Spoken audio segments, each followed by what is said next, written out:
तो दोस्तों, आज मैं आपको इतनी डरावनी और एक ऐसी स्टोरी बताने वाला हूँ जो आपने कभी भी कहीं नहीं सुनी होगी। एक जो मुस्लिम लड़का जिसको खुद आकर हनुमान जी ने बचाया। तो ये स्टोरी बहुत इंटरेस्टेड होने वाली है। तो स्टोरी में पूरे बने रहें, लास्ट तक स्टोरी देखें और हमारे चैनल को सब्सक्राइब करें, लाइक करें, वीडियो को शेयर करें। तो चलिए शुरू करते हैं। रहीम और जतिन नाम के दो लड़के, दोनों बहुत अच्छी दोस्त थे। एक दूसरे के साथ स्कूल में एक दूसरे के साथ स्कूल में पढ़ते थे और बचपन से ही एक दूसरे के साथ रहे थे और पड़ोसी भी थे। तो उनके घर वाले उनसे बहुत ज़्यादा परेशान थे क्योंकि वो बहुत ही ज़्यादा जो है गांव में हंगामा करते रहते थे। कभी किसी से उल्टा बोल जाना, किसी से कुछ करना, किसी वैसे वे दोस्त बहुत अच्छे थे, एक दूसरे का साथ में बातें थे और एक दूसरे को अच्छी तरह समझते भी थे। और उनको ऐसे किसी के रिलीजन के लिए कोई भी दिक्कत नहीं थी। वे दोनों एक दूसरे के रिलीजन को रिस्पेक्ट करते थे, दोनों मंदिर में भी जाया करते थे और दरगाह वर्गाह वगैरह में भी दोनों साथ ही जाया करते थे। वो किसी का कोई भी जो है गलत उसके बारे में नहीं सोचते थे। तो एक दिन क्या हुआ, उनके कॉलेज में ही एक साथ का उनका लड़का पढ़ता, उनका दोस्त था उनके दूसरे गांव से। तो उस दोस्त ने इनको बताया कि यार 3 दिन बाद मेरे भाई की जो है शादी है रात की, तो तुमको दोनों को वहाँ पर आना होगा, मुझको बहुत अच्छा लगेगा, हम तीनों बहुत ही ज़्यादा एंजॉय करेंगे। तो रहीम और ये भी कह देते हैं, जतिन भी कोई दिक्कत नहीं, हम आ जाएंगे यार, चिंता मत ले, तू भी हमारा दोस्त है तो तुम्हारा भाई भी हमारा भाई हुआ। तो अब शादी वाला दिन आ जाता है। तो उस दिन में तो ये तैयार थे जाने के लिए, लेकिन शाम होते होते जतिन को जो है बुखार चढ़ गया, वो बहुत ही ज़्यादा बीमार हो गया। जब रहीम जतिन के पास आया तो जतिन ने रहीम को बताया, यार सुबह से ही मुझको लग रहा था कि मेरी तबीयत ख़राब हो जाएगी शाम आते आते, और ऐसा ही हुआ कि मेरी तबीयत बहुत ही ज़्यादा ख़राब है और मैं जस्ट अभी दवाई लेके लेटा हूँ। तो एक काम करे यार, तू चला जा उसकी शादी में, अगर कोई भी हम में से एक उसकी शादी में नहीं गया तो बहुत ही ज़्यादा बुरा मान जाएगा और मैं ऐसा नहीं चाहता। तो रहीम सोचता है कि यार कोई दिक्कत नहीं, तेरी भी मजबूरी है, नहीं दोनों साथ चलते, बढ़िया एंजॉय करते, मौज मस्ती करते, और हम दोनों जहाँ पर साथ जाते हैं तुझको पता है यार कैसे मौज मस्ती होती है, लेकिन क्या करे, तेरी भी मजबूरी है, चल कोई दिक्कत नहीं, मैं चला जाऊँगा, मैं उसको समझा दूंगा, सब कुछ बता दूंगा कि तू बीमार है और ऐसा तू चिंता मत ले। तो ये अपने कपड़ा वपड़ा पहनता है, घर जाने के बाद नहाता धोता है, फिर उसके बाद ये निकल जाता है शादी की तरफ, जहाँ उसकी शादी थी दूसरे गांव की तरफ। लेकिन जो इनका गांव था उसके रास्ते में एक जंगल पड़ता था, मतलब खेत वगैरह पड़ते थे, उसके 1 किलोमीटर दूर पड़ता था वो गांव, जंगल को पार करने के बाद। तो ये शाम के कम से कम 8 साढ़े 8 बजे अपना वहाँ से रास्ते से गुनगुनाता, खेतों के रास्ते बीच में कर एक रास्ता था, उस पर गाना गुनगुनाता हुआ जा रहा था आराम से, और सोच रहा था उसको जाकर सरप्राइज़ दूंगा। उसके लिए एक गिफ्ट भी खरीद लिया था उसने, अपने जो दोस्त है उसके भाई के लिए शादी के लिए एक गिफ्ट भी खरीद लिया था। तो इसने सोचा कोई दिक्कत नहीं यार, वो नहीं आया तो जतिन, तो मैं शादी अटेंड करके आ जाता हूँ। तो ऐसे ही गाने गुनगुनाता हुआ जा रहा है, लेकिन इसको रास्ते में कुछ ऐसा लगा कि कोई मेरे पीछे चल रहा है। तो एकदम से इसने पीछे मुड़कर देखा और पीछे कोई भी नहीं था, लेकिन अब इसको डर लगना चालू हो चुका था। ये अपना दबे पांव सीधा आगे की तरफ बढ़ रहा था। बढ़ते बढ़ते इसको कभी ऐसा लगता कि खेतों में जो फसल है उस फसल में कर कोई गया है, कोई इधर कर गया है। और उस टाइम चांदनी रात थी, इतना ज़्यादा अंधेरा भी नहीं था, आसमान में जो है चमगादड़ें उड़ रही थी और बहुत ही डरावनी जो है वो जंगल था, बहुत ही डरावनी थी वो।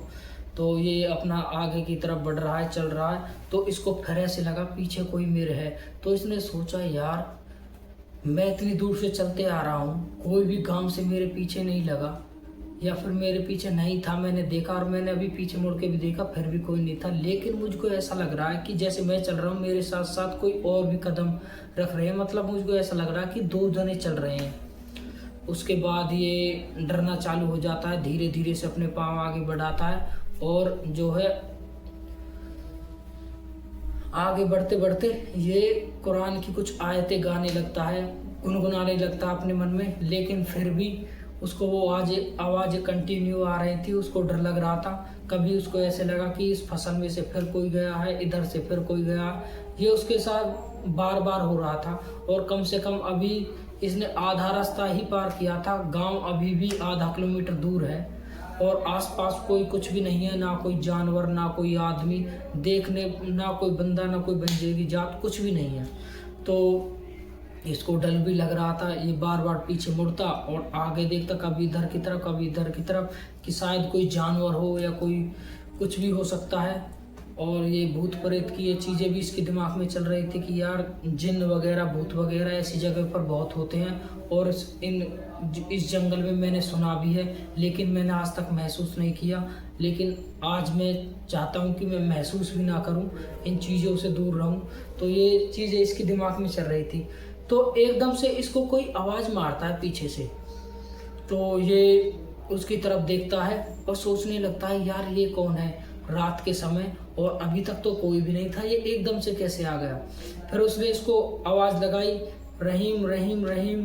तो इसने सोचा शायद यार ये कोई बंदा है, भागा भागा आया होगा, तो कोई दिक्कत नहीं और अब मुझको कंपनी भी मिल जाएगी, मैं इसके साथ ही निकल जाऊंगा। तो ये थोड़ा रुका, वो लड़का इसके पास आया और इसके पास आने के बाद इससे बातें करने लगा, कहाँ जा रहा है तू और रात के समय ये और वो। तो ये बताने लगा कि यार मेरा दोस्त तो बीमार है, तो हमारे एक और दोस्त जो है उसके भाई की शादी है अगले गांव में, तो हम वहाँ पर मैं जा रहा हूँ और शादी अटेंड करने के बाद मैं आ जाऊँगा वापस। और इसने भी उस लड़के से पूछा कि तू अकेला यहाँ क्या कर रहा है। तो वो लड़का वैसे तो इनके गांव से नहीं था, कहीं और से था। तू अकेला यहाँ पर क्या कर रहा है, इसने उससे पूछा। उसने बताया कि यार कुछ नहीं, हमारे खेत वगैरह है, तो मैं शाम को पानी चलाने आया था और पानी चलाते मुझे देरी हो गई, तो अब मैं घर के तरफ जा रहा हूँ। तो ये उससे पूछने लगा रहीम कि यार तू यहाँ आस पड़ोस के 2-3 गाँव को तो मैं जानता हूँ, कुछ बच्चों को भी जानता हूँ, तो मैंने तो तुमको आज तक यहाँ पर नहीं देखा और यहाँ पर ज़्यादातर हमारे गाँव वालों के ही खेत है, तुम्हारे खेत यहाँ पर कहाँ से आ गए। तो वो कुछ भी जवाब नहीं देता है, सीधा आगे की तरफ उसके साथ साथ चलता रहता है। तो थोड़ी देर बाद रहीम ने ऑब्जर्व किया कि ये अब कुछ भी नहीं बोल रहा है, चुप्पी चुप चल रहा है। तो रहीम ने उससे 2-3 बार बात करने की कोशिश करी, लेकिन उसने रहीम की एक भी बात का जवाब नहीं दिया। तो इस टाइम तक रहीम जो है परेशान हो चुका था। तो रहीम ने सोचा कि यार कोई दिक्कत नहीं, मैं इसके साथ साथ चलूँगा, ये बहुत ही आराम से चल रहा है, तो मैं थोड़ा सा फास्ट कदम रखता हूँ, मुझको जल्दी पहुँचना, वापस भी जल्दी आना है, क्योंकि ये रास्ता ऐसा ही है। तो वापस में कोई मेरे साथ कंपनी देने के लिए या फिर मेरे साथ आने के लिए कोई मिले या फिर ना मिले, मैं तो अकेला फंस जाऊंगा। तो उसने थोड़े थोड़े जल्दी जल्दी कदम बढ़ाए। कदम बढ़ाने के बाद इसने उसको आवाज़ लगाई, यार तू कहाँ रह गया, पीछे थोड़ा सा आ गया ना। लेकिन पीछे से कुछ भी आवाज़ नहीं आई। उसके बाद इसने सोचा यार ये बोल भी नहीं रहा, क्या गूंगा हो गया, क्या हो गया, अभी तक तो ठीक बोल रहा था।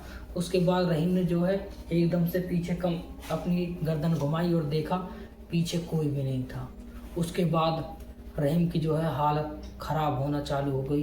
रहीम डरने लगा और सोचने लगा यार ये क्या चीज़ थी जो अभी मुझसे बात भी कर रहा था लड़के के रूप में, और जो है मैं इसके साथ ही चल रहा था। अभी थोड़ी देर पहले ही मैं इससे थोड़ा सा आगे निकला, एकदम से गायब हो गया। उसके बाद रहीम भागना चालू करता है वहाँ से, लेकिन उसको फिर ऐसा लग रहा था कि कोई कंटिन्यू उसके पीछे कोई ना कोई चीज़ भाग रही है।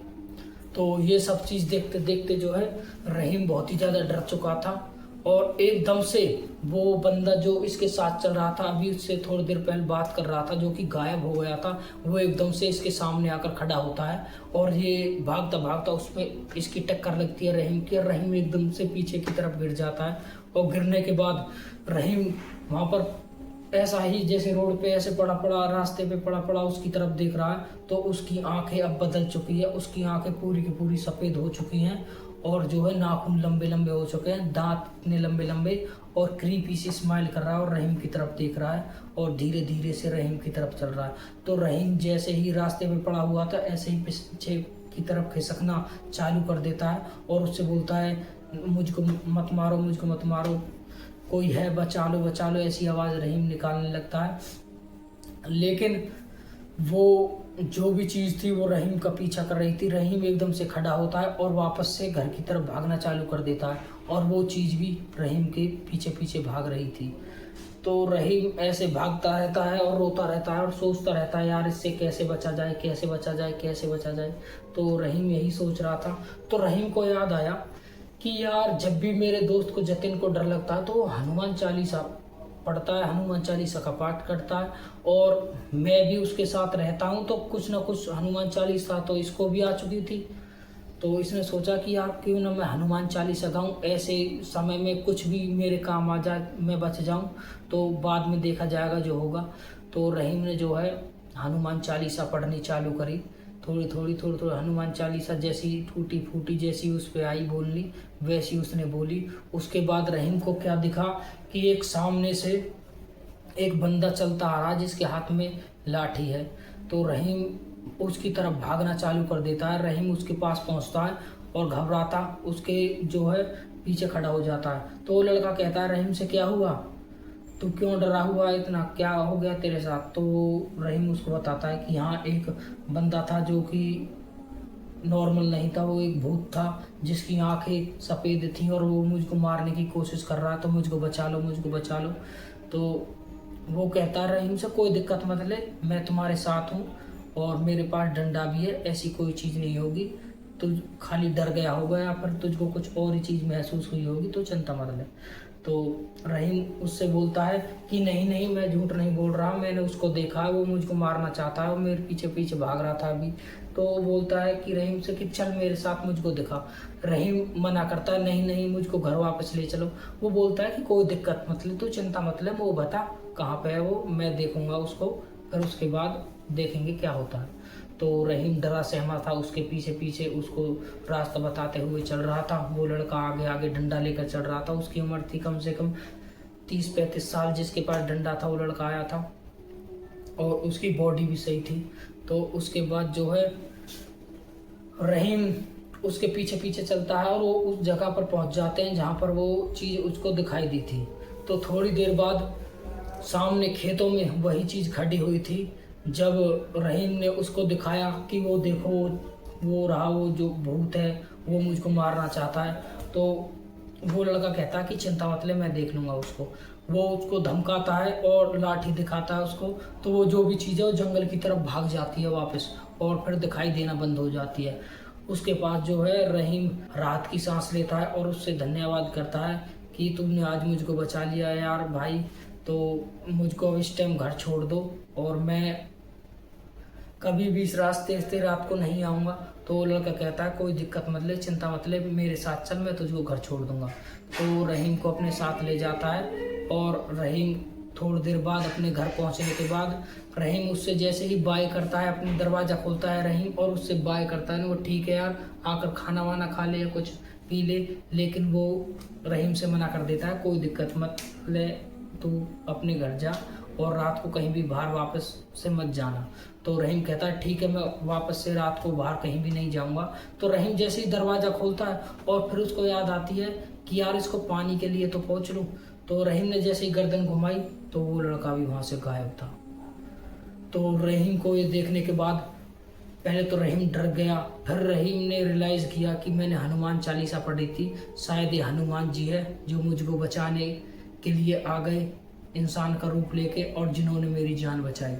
तो यही थी रहीम की स्टोरी। रहीम ने अपने दोस्त को, अपने घर वालों को, सबको इस स्टोरी बताई। उसके बाद इसके घर वाले भी समझ गए कि हाँ भाई हमारा रहीम जो है जिंदा बच गया हनुमान जी की वजह से। तो ये भी दूसरे के धर्म का रिस्पेक्ट करते हैं। तो दोस्तों ये थी आज की स्टोरी। अगर आपको ये स्टोरी अच्छी लगे तो हमारे चैनल को सब्सक्राइब करें। मिलते हैं हम आपको अगली वीडियो में।